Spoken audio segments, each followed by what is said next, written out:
two parts of the history. We got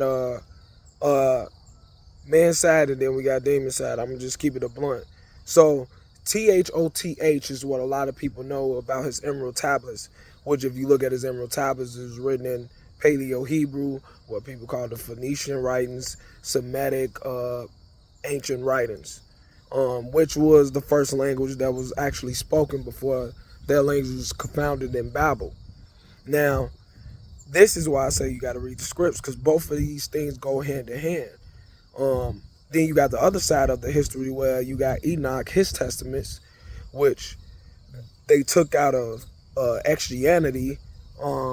They took it out of the Council of Geneva, which actually was a school, um, and things like that. When you read THOTH, he tells you he's an Atlantean and he came from the basically the city that got flooded.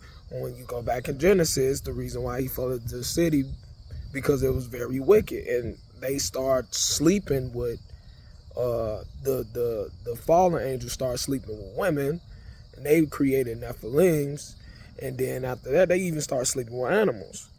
A lot of people don't even understand that. Why you think Yahuwah got in the Torah that there's no bestiality? Like he's telling you basically, the law is telling you everything based on corruption.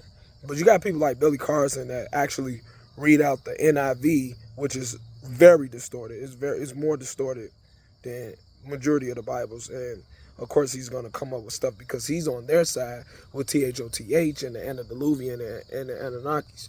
Now THOTH tells you he's an Atlantean, like I said, and he came from there.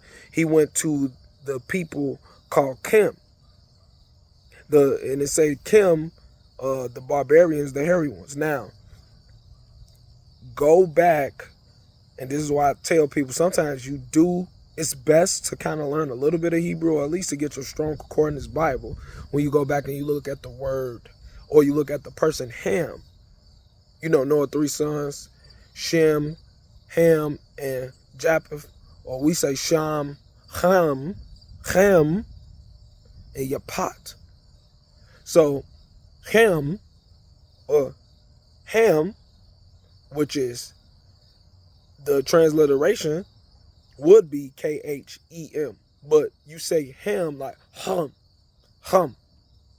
So that's why they just put the H there, but it's literally Khem, or some people will put Khem,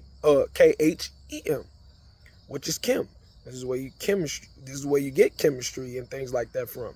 So THOTH went to Kim, or the seed of Ham, which go back in scriptures and you see the lineage, you'll see that the Egyptians, I'm not going to say the full thing because that's another mighty one. The Egyptians are literally the children of Kim.